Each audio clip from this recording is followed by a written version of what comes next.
Hello friends, welcome to my YouTube channel success competitive quiz पर आप सभी का स्वागत है। तो आज का वीडियो बेहद ही खास होने वाला है, बेहद ही मज़ेदार होने वाला है। और ये आज का जो वीडियो है वो सिमुलतला आवासीय विद्यालय क्लास 6 के लिए साइंस का प्रैक्टिस सेट है। और ख़ासकर इसमें जो प्रैक्टिस सेट रखा गया है वो स्पेशल केमिस्ट्री यानी रसायन विज्ञान का ये सेट है। इसके बाद मैं फिजिक्स का भी लाऊंगा, बायो का भी लाऊंगा। ठीक है, तो वीडियो को आप शुरू से लेकर अंत तक ज़रूर देखिएगा। और अगर आप चैनल पर नए हो तो चैनल को सब्सक्राइब कर लीजिएगा, बगल में बेल आइकन का निशान होगा तो उसे भी आप प्रेस कर दीजिएगा ताकि आपको वीडियो का नोटिफिकेशन समय समय पर मिल सके। ठीक है, और वीडियो को लाइक ज़रूर करिएगा और जितने भी आपके फ्रेंड्स हैं तो उनके बीच में आप शेयर कर दीजिएगा। ठीक है, एक चीज़ मैं आपको इन्फॉर्मेशन और देना चाहता हूँ। 59 मिनट का मैंने एक वीडियो बनाया है मैथ का, उसमें 40 क्वेश्चन को कवर किया गया है। और वो क्वेश्चन वैसे क्वेश्चन को कवर किया गया है जो खासकर सिमुलतला के प्रीलिम्स में पूछे जाते हैं, तो उसमें शॉर्ट तरीका से बताया गया है। तो उस वीडियो को आप ज़रूर देखिएगा, मैं ज़रूर रिकमेंड करूँगा कि आप उस वीडियो को ज़रूर देखिए। ठीक है, तो फिलहाल यहाँ पर साइंस का है। ठीक है, तो आप बताते जाइएगा कि आपका कितना सही हो रहा है, तो कमेंट बॉक्स में भी अपना उत्तर देते जाइएगा। तो फिलहाल हम लोग स्टार्ट करते हैं। आप वीडियो स्किप करके मत देखिएगा क्योंकि इसमें आपको कुछ ऑप्शंस के बारे में डिटेल बताऊंगा। ठीक है, तो स्किप करके मत देखिएगा, आगे बढ़ाकर मत देखिएगा। तो पहला क्वेश्चन आपके सामने है जो कि आपको दिख भी रहा होगा। देखिए पहला क्वेश्चन इसमें क्या कह रहा है। आधुनिक रसायन विज्ञान का जन्मदाता किसे कहा जाता है। तो ये हो जाएगा लेबोजियर। जो टिक मारा हुआ है उस पर मत जाइएगा, जो पेंसिल से टिक मारा हुआ है वो सही भी हो सकता है या गलती भी हो सकता है। ठीक है, तो लेबोजियर हो जाएगा, याद रखिएगा। अच्छा, इसमें एक प्रिस्टले के बारे में भी पूछा जाता है क्वेश्चन। ऑक्सीजन का जो खोज किया था वो जे प्रिस्टले ने किया था, याद रखिएगा। ठीक है, ऑक्सीजन का खोज कौन किया था, प्रिस्टले। ये ध्यान में रखना है। आगे कह रहा है कि केमिस्ट्री शब्द की उत्पत्ति हुई है। तो देखिए केमिस्ट्री शब्द की उत्पत्ति ऐसे जो इसमें मिस्र है। ठीक है, लेकिन मैं आपको बता देता हूँ केमिस्ट्री शब्द का जो उत्पत्ति हुआ था वो ग्रीक शब्द से हुआ था। ठीक है, ग्रीक वर्ड एक कीमिया है। क्या है, कीमिया। ठीक है, क्या है, कीमिया। और इस कीमिया का मतलब होता है काली मिट्टी। ठीक है, क्या होता है, काली मिट्टी। तो उसी से इसका कोरिलेशन है। ठीक है, उसी से ये उत्पत्ति हुआ था। तो याद रखिएगा, अगर आपको ग्रीक रहेगा ऑप्शन में तो ग्रीक ही मारिएगा। ठीक है, फिलहाल हम लोग आगे बढ़ते हैं। अब अगला क्वेश्चन आपको दिख भी रहा होगा कि समान मानव शरीर में कौन सा तत्व सर्वाधिक मात्रा में पाया जाता है। तो इसका सही जवाब हो जाएगा ऑक्सीजन। ठीक है, ऑक्सीजन सही जवाब है। ये क्वेश्चन आपका पूछा भी गया है। चलिए नेक्स्ट अब आगे बढ़ते हैं। 4 नंबर पर ध्यान दीजिएगा, आपको दिख भी रहा होगा। 4 नंबर में कह रहा है कपूर को किस विधि से शुद्ध किया जाता है, बताइए। तो ये आपका हो जाएगा ऊर्ध्वपातन। ऊर्ध्वपातन को इंग्लिश में सब्लिमेशन कहा जाता है। ये ऊर्ध्वपातन क्या होता है तो थोड़ा सा समझ लीजिए ऊर्ध्वपातन के बारे में। मान लीजिए कोई सॉलिड मटेरियल है। क्या है, सॉलिड मटेरियल। और इस सॉलिड मटेरियल को डायरेक्ट अगर गैसियस फॉर्म में अगर हम कन्वर्ट कर दें, ठीक है, डायरेक्ट है। ठीक है, डायरेक्ट अगर ये गैसियस फॉर्म में कन्वर्ट हो जाता है तो इसी विधि को कहा जाता है ऊर्ध्वपातन, मतलब सब्लिमेशन। ठीक है, जैसे ऊर्ध्वपातन में आपका कपूर आ जाएगा, जैसे हम कैम्फर बोलते हैं, बर्निंग ऑफ कैम्फर, तो वो ऊर्ध्वपातन हो जाएगा। इसके अलावा आपने अमोनियम क्लोराइड का भी नाम सुना होगा, तो वो भी ऊर्ध्वपातन में ही आता है। और नवसादर, नवसादर भी आपका किस में आता है, तो वो ऊर्ध्वपातन विधि से शुद्ध किया जाता है। ठीक है, तो ये आपको ध्यान में रखना है। चलिए नेक्स्ट आगे बढ़ते हैं। आगे क्या है, देखिए अगला क्वेश्चन आपको दिख रहा होगा। अगला क्वेश्चन कह रहा है कि गैसों का विसरण नियम किसने दिया था। तो ये आपका ग्राहम ने दिया था। किसने दिया था, ग्राहम ने। बाकी बॉयल जो है वो गैसों के दाब से संबंधित है और चार्ल्स जो है वो द्रवों के दाब से संबंधित है। एवोगाड्रो नियम एवोगाड्रो ने दिया था। ठीक है, नेक्स्ट क्वेश्चन बोल रहा हवा निम्नलिखित में से क्या है। तो हवा जो है वो मिश्रण है। ठीक है, चलिए नेक्स्ट आगे बढ़ते हैं।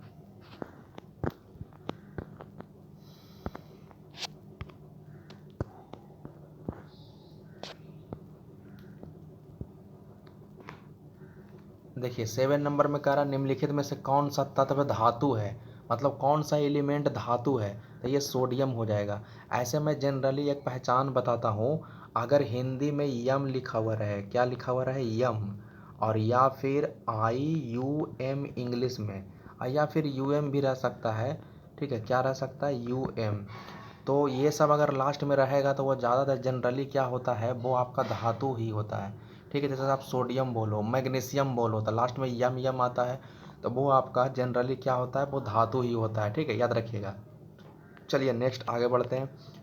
बाकी उसमें से आपका कार्बन वगैरह ये सब अधातु है, ठीक है। गंधक भी अधातु है, नाइट्रोजन तो गैसियस रूप में आता है। चलिए नेक्स्ट आगे बढ़ते हैं। 8 नंबर में क्या कह रहा है? 8 नंबर में कह रहा है निम्नलिखित में कौन भौतिक परिवर्तन है? भौतिक परिवर्तन मतलब फिजिकल चेंज। तो यहाँ क्या हो जाएगा? बर्फ़ से बर्फ़ पिघलना, ठीक है। तो और बाकी दूध से दही बनना, लकड़ी का जलना, लोहे में जंग लगना, ये सब रासायनिक परिवर्तन के अंतर्गत आता है। ये आपका थोड़ा सा समझ लीजिए कि भौतिक परिवर्तन क्या होता है, ठीक है। तो जिसको आप क्या रिवर्स कर सकते हो। जैसे मान लीजिए कि ये बर्फ़ है, ठीक है। तो बर्फ़ को जब हम गर्म करेंगे या बर्फ़ को आप छोड़ दीजिएगा खुली हवा में, तो वो किस में बदल जाएगा? वो तो लिक्विड में बदल जाएगा, ठीक है। सॉलिड लिक्विड में बदल जाएगा। तो बताइए, जब बर्फ़ है, बर्फ़ को लिक्विड में बदले और फिर पुनः अगर ठंडा से करें, तब फिर तो सॉलिड में चेंज तो हो ही जाएगा, ठीक है। तो ये क्या हो रहा है? रिवर्स हो रहा है, उल्टा हो रहा था। जिसमें ये प्रोसेस होगा वो भौतिक परिवर्तन में आ जाएगा, और जिसमें ये प्रोसेस नहीं होता है तो वो आपका रासायनिक परिवर्तन में चला जाता है, ठीक है। उम्मीद है कि ये आपको क्लियर है होगा। चलिए नेक्स्ट आगे 9 नंबर में बढ़ते हैं। 9 नंबर में क्या कह रहा है कि भारत ने अपना पहला परमाणु परीक्षण किस राज्य में किया था?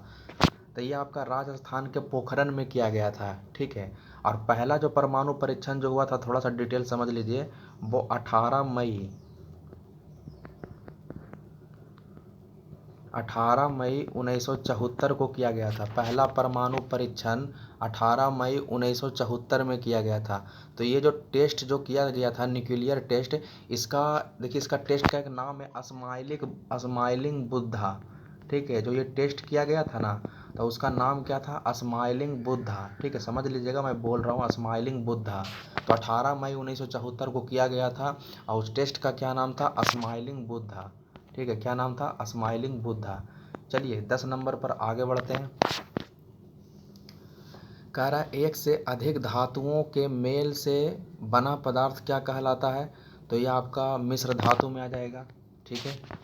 चलिए नेक्स्ट है, साबुन किसके साथ मिलकर कम झाग देता है? तो ये कठोर जल है, हार्ड वाटर के साथ। नेक्स्ट है, रेडियो सक्रियता की खोज किसने किया था? ठीक है। तो ये बहुत बार क्वेश्चन पूछा गया, तो ये आपका हेनरी बैकरल ने किया था, ठीक है, याद रखिएगा इसे। लेकिन परमाणु का जो नाभिक का जो खोज किया था ना, नाभिक मतलब सेंटर पॉइंट, जो एटम का जो सेंटर पॉइंट होता है उसका खोज रदरफोर्ड ने किया था। ये आपको ध्यान में रखना है, ठीक है। चलिए आगे बढ़ते हैं। और आइंस्टीन के बारे में बोल सकता है कि आइंस्टीन ने एक फॉर्मूला दिया था, ई बराबर एम सी स्क्वायर, ठीक है। प्रकाश विद्युत प्रवाह का नियम किसने दिया? आइंस्टीन ने दिया था, ठीक है। और ये इसका बेसिक रूल है, ई बराबर एम सी स्क्वायर, ये फॉर्मूला है, ठीक है। हो सके पूछ सकता है, ठीक है, तो ध्यान में रखिएगा इसे। 13 नंबर में क्या कह रहा है कि आधुनिक विज्ञान में अणु शब्द का व्यवहार सर्वप्रथम किसने किया था? तो जॉन डाल्टन ने किया था। जॉन डाल्टन के बारे में एक चीज़ और समझ लीजिए कि इन्हें परमाणुवाद का जनक भी माना जाता है, ठीक है। अगर आपसे पूछेगा कि परमाणुवाद का जनक मतलब परमाणु से संबंधित जो नियम दिए थे, ठीक है, वो तो जॉन डाल्टन ने पहली बार दिया था। तब परमाणुवाद का जनक किनको कहा जाता है? जॉन डाल्टन को, ठीक है। तो याद रखिएगा इसे। नेक्स्ट आगे बोल रहा है कि पदार्थ के परमाणुवाद के प्रणेता, अभी अभी मैंने आपको बताया, ठीक है। तो ये डाल्टन ही हो जाएगा, जॉन डाल्टन। आगे बोल रहा है निम्नलिखित में कौन यौगिक है? ठीक है, मतलब यौगिक जो होता है वो दो या दो से अधिक निश्चित अनुपात में मिलने से बना होता है। तो ये आपका पीतल हो जाएगा, ठीक है। चलिए नेक्स्ट आगे बढ़ते हैं। और हीरा के बारे में पूछेगा ना, तो हीरा पदार्थ में आता है, ठीक है, तो याद रखिएगा इसे। नेक्स्ट बारूद क्या होता है? तो बारूद मिश्रण होता है। बारूद क्या होता है? मिश्रण, ठीक है। चलिए 17 नंबर पर आगे बढ़ते हैं। कोयला है, तो देखिए कोयला क्या है? अब कोयला के बारे में पूछ रहा है, तो याद रखिएगा, ऐसे तो इनमें से कोई फिलहाल तो कोई होने वाला नहीं है। कोयला जो है वो कार्बनिक पदार्थ है। कैसा है? कार्बनिक पदार्थ, मतलब इसमें कार्बन की मात्रा पाया जाता है। तो ये आपको ध्यान में रखना है कि कोयला जो है वो क्या है? कार्बनिक पदार्थ है, ठीक है। चलिए नेक्स्ट कह रहा है हीरा। देखिए हीरा के बारे में आ ही गया, ठीक है।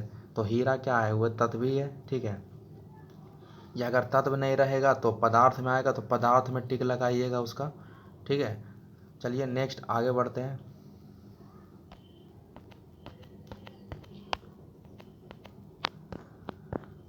देखिए यहाँ पर ध्यान दीजिएगा, कह रहा जेम्स चैडविक ने किसका खोज किया था। तो बताइए जेम्स चैडविक ने किसका खोज किया, तो ये न्यूट्रॉन का खोज किया था। मैं यहीं पर आपको बता देता हूँ, अगर आपसे इलेक्ट्रॉन के बारे में पूछेगा तो इलेक्ट्रॉन का हो जाएगा जे थॉमसन। कौन सा हो जाएगा, जे थॉमसन। ठीक है, अगर आपसे प्रोटॉन के बारे में पूछेगा तो प्रोटॉन का हो जाएगा गोल्डस्टीन। और जेम्स चैडविक जो किया था वो न्यूट्रॉन का खोज किया था, ये आपको ध्यान में रखना है। ठीक है, चलिए नेक्स्ट आगे बढ़ते हैं। 20 नंबर में ध्यान दीजिएगा, 20 नंबर में क्या कहता है, 20 नंबर में कह रहा है कि वैसे तत्व जिनका परमाणु संख्या समान परंतु परमाणु द्रव्यमान भिन्न भिन्न होते हैं उनको क्या बोला जाता है, तो उनको समस्थानिक बोला जाता है, इंग्लिश में आइसोटोप से। समझ में नहीं आया होता आप ऐसे समझिए, मान लीजिए कि ये सोडियम लिखा हुआ है। ठीक है, अब सोडियम का परमाणु संख्या 11 होता है जो नीचे लिखाता है, और उसका जो द्रव्यमान जो होता है वो ऊपर में लिखाता है, तो इसका परमाणु द्रव्यमान 23 होता है। ठीक है, तो नीचे वाला को कहा जाता है परमाणु संख्या, जैसे आपका रोल नंबर होता है ना क्लास का, ठीक उसी प्रकार से तत्वों का भी एक तरह से रोल नंबर होता है जिसको हम परमाणु संख्या बोलते हैं। ठीक है, और यहाँ पर 23 क्या हो जाएगा, परमाणु द्रव्यमान होता है। ठीक है, तो यहाँ पर कह रहा है कि वैसा तत्व जिनकी परमाणु संख्या समान हो, अगर ये परमाणु संख्या अगर समान होता है तो उसे हम लोग क्या करेंगे, समस्थानिक बोलेंगे, यानी आइसोटोप्स बोलेंगे। लेकिन अगर परमाणु भार समान रहेगा ना ये वाला, ठीक है, तो वो समभारिक में आ जाएगा, ये भी आपको ध्यान में रखना है। ठीक है, अगर भार समान होता है तो वो समभारिक में, लेकिन स्थान मतलब परमाणु संख्या अगर समान होता है तो वो चला जाएगा किस में, तब वो समस्थानिक में चला जाएगा। ठीक है, देखिए आगे क्वेश्चन वही है, आगे क्वेश्चन वही है जो मैंने अभी अभी आपको बताया था, वैसे तत्व जिनका परमाणु द्रव्यमान समान लेकिन परमाणु संख्या भिन्न भिन्न, तभी मैंने आपको बताया था संभारिक आ जाएगा। ठीक है, इसको आइसोबार बोलते हैं, इंग्लिश में क्या बोलते हैं, आइसोबार। ठीक है, नेक्स्ट कह रहा है कि परमाणु के नाभिक में क्या होता है, तो आपको पता होगा N+P होता है, N फॉर न्यूट्रॉन और P for proton, N for neutron और P फॉर प्रोटॉन, याद रखिएगा ये परमाणु के नाभिक में होता है। ठीक है, 13 नंबर पर आइए। 13 नंबर तो आप बता दीजिएगा, इलेक्ट्रॉन का आविष्कार किसने किया था, अभी मैंने आपको बताया था थॉमसन, मतलब जे थॉमसन ने इसका आविष्कार किया था। अच्छा एक चीज़ और समझ लीजिए, एक क्वेश्चन और पूछता है कि ये जो इलेक्ट्रॉन है, ये प्रोटॉन है और एक न्यूट्रॉन है। ठीक है, तो ये आपका 3 फंडामेंटल पार्टिकल है एटम का, परमाणु का 3 मौलिक कण होते हैं, इलेक्ट्रॉन प्रोटॉन न्यूट्रॉन, मतलब 3 को बेसिक कण होता है, मौलिक कण होता है। तो इलेक्ट्रॉन पर चार्ज अगर पूछेगा तो माइनस चार्ज होता है, प्रोटॉन पर पूछेगा तो प्लस चार्ज होता है, और जो न्यूट्रॉन होता है वो जीरो होता है, मतलब न्यूट्रल होता है, इस पर कोई चार्ज नहीं होता है। तो ये आपको ध्यान में रखना है, ऐसा क्वेश्चन आपको पूछ भी सकता है, तो ध्यान में रखिएगा इसे। आगे कह रहा है पृथ्वी पर सबसे अधिक मात्रा में पाए जाने वाला तत्व कौन सा है। ठीक है, तो बताइए कौन सा तत्व हो जाएगा, कमेंट बॉक्स में आप बताइएगा कि कौन सा तत्व हो जाएगा। ठीक है, तो ये मैं आप पर छोड़ रहा हूँ, खोज कर बताइएगा। ठीक है, कौन सा हो जाएगा। ठीक है, कमेंट बॉक्स में आप बताइएगा, ये आपके लिए होमवर्क रह गया। आगे कह रहा है कि पृथ्वी पर सबसे अधिक मात्रा में पाया जाने वाला तत्व कौन है, अभी अभी मैंने आपको बताया था ऑक्सीजन हो जाएगा। ठीक है, चलिए नेक्स्ट, सोना का लैटिन नाम बताना है, तो सोना का लैटिन नाम ऑरम होता है। ठीक है, नाइट्रियम जो होता है ना वो सोडियम का लैटिन नाम होता है, नाइट्रियम, ये ध्यान में रखिएगा। ठीक है, अर्जेंटम जो होता है वो चांदी का होता है, और क्यूपरस जो होता है वो कॉपर यानी तांबा का होता है। यहाँ से आपको क्लियर हो गया होगा। आगे क्वेश्चन कर रहा चांदी का लैटिन नाम बताइए, अभी मैंने आपको बताया अर्जेंटम होता है, क्यूपरस जो आपका होता है वो तांबा का होता है, ऑरम सोना का होता है, नाइट्रियम जो होता है वो सोडियम का होता है। ठीक है, चलिए नेक्स्ट, लोहा का लैटिन नाम पूछ रहा है, तो ये फेरम होता है। ठीक है, लोहा का क्या होता है, फेरम, इसका संकेत होता है लोहा का Fe होता है। ठीक है, याद रखिएगा। तांबा का तो अभी अभी आपने पढ़ा था, तांबा का क्या होता है, क्यूप्रस होता है। नेक्स्ट, 30 नंबर में आइए, टॉर्च में कौन सा सेल होता है, तो ये शुष्क सेल होता है। ठीक है, नेक्स्ट आगे बढ़ते हैं, ऊष्मा क्षेपी प्रतिक्रिया में क्या होता है, तो ऊष्मा क्या होता है, मुक्त हो जाता है। एक ऊष्मा शोषी होता है, तो उसमें ऊष्मा का मतलब हीट जो है उसका एब्जॉर्प्शन हो जाता है, लेकिन ऊष्मा क्षेपी में क्या होता है, ऊष्मा जो होता है वो मुक्त हो जाता है, निकल जाता है।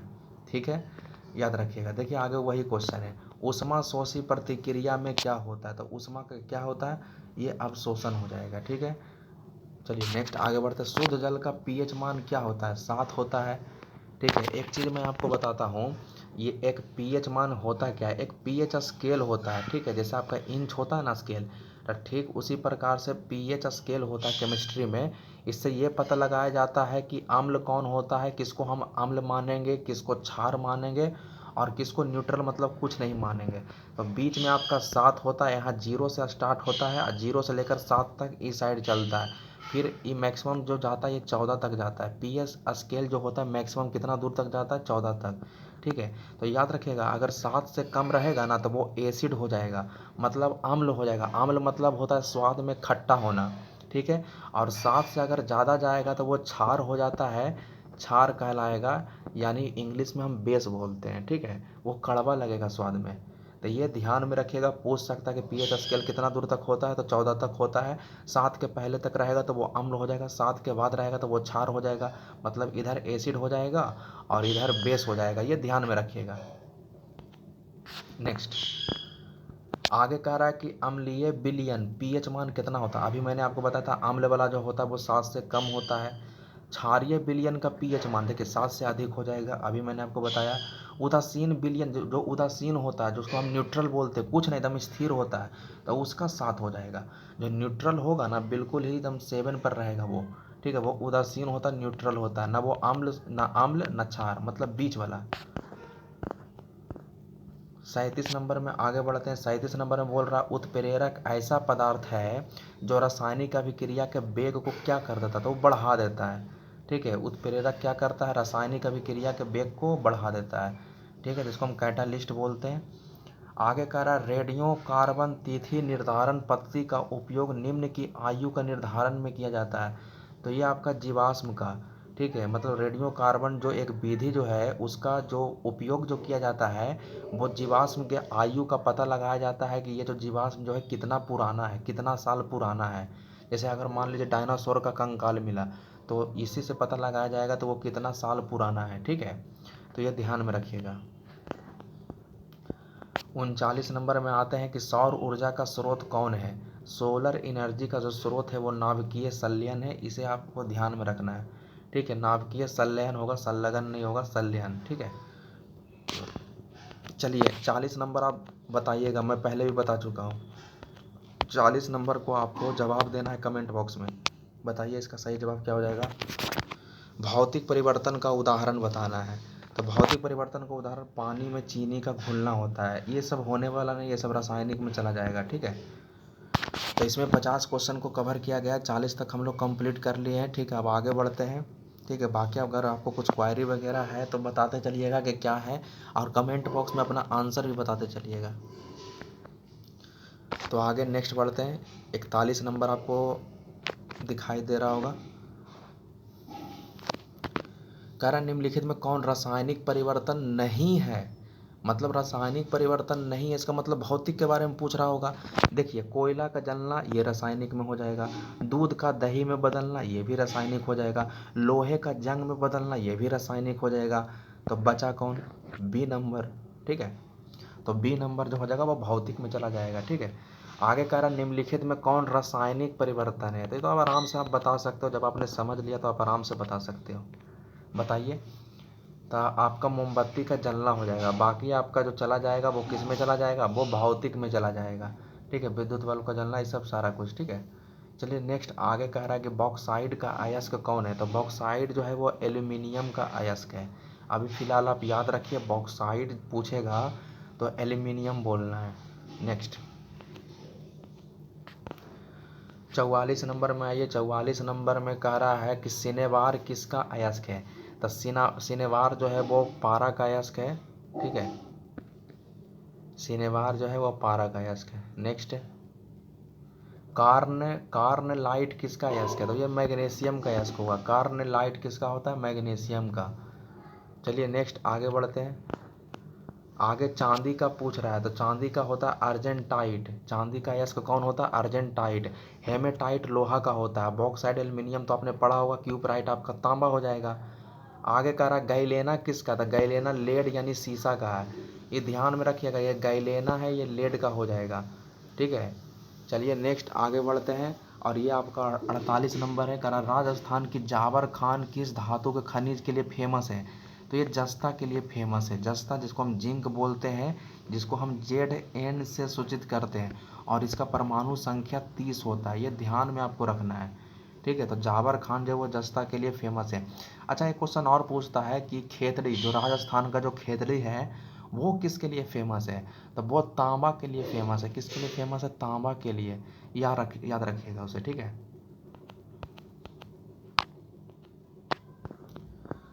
चलिए अब आपका लास्ट हो गया है 49 में, मोनाजाइट किसका अयस्क है। तो ये थोरियम का अयस्क है, मोनाजाइट किसका है, थोरियम का। ठीक है, और आगे लास्ट क्वेश्चन पूछ रहा है हेमेटाइट नामक अयस्क से किस धातु का निष्कर्षण किया जाता है। ठीक है, तो लोहा का निष्कर्षण किया जाता है। मतलब ये हेमेटाइट जो है ना, ये धरती से निकाला जाता है, तो उसके बाद ये लोहा बनता है, उसका निष्कर्षण किया जाता है, प्यूरिफिकेशन वगैरह किया जाता है, तब आपका लोहा बनता है। ठीक है, तो ये 50 क्वेश्चन का सेट कंप्लीट हो गया। उम्मीद है कि आपको पसंद आया होगा। अगर पसंद आया है तो लाइक कर दीजिएगा, शेयर कर दीजिएगा। ठीक है, और इसके बाद अभी और आएगा, ये तो आपका सिर्फ केमिस्ट्री का है। ठीक है, केमिस्ट्री का भी और वीडियो आएगा, फिजिक्स का आएगा, बायो का आएगा। ठीक है, और देखिएगा अगर मैं लाइव क्लास भी लूँगा, तो अगर आप लाइव जुड़ सकते हैं तो लाइव आप जुड़िएगा। और लाइव कब जुड़ना है तो मैं आपको लास्ट में बता दूंगा। ठीक है, कि कब लाइव आना है। ठीक है, तो अभी तो त्यौहार का समय है, तो लाइव तो बहुत कम आएगा, तो हम देखते हैं आगे जैसे ही कुछ इन्फॉर्मेशन वगैरह आता तो आपको हम दे देंगे कि कब लाइव आना है। लाइव में आपका टोटल ही करीब आपका आधा घंटा या 1 घंटा के बीच में आपका लाइव होने वाला है। ठीक है, तो उसमें आपका सारा क्वेश्चन कवर किया जाएगा लाइव में, और आप पूछ भी सकते हो कमेंट बॉक्स में कि क्या क्या दिक्कतें हैं। ठीक है, तो फिलहाल हम लोग वीडियो यहीं तक रहने देते हैं। ठीक है, अगर कुछ है क्वारी वगैरह तो बताइएगा कमेंट बॉक्स में। ठीक है, चलिए तब तक के लिए जय हिंद, जय भारत।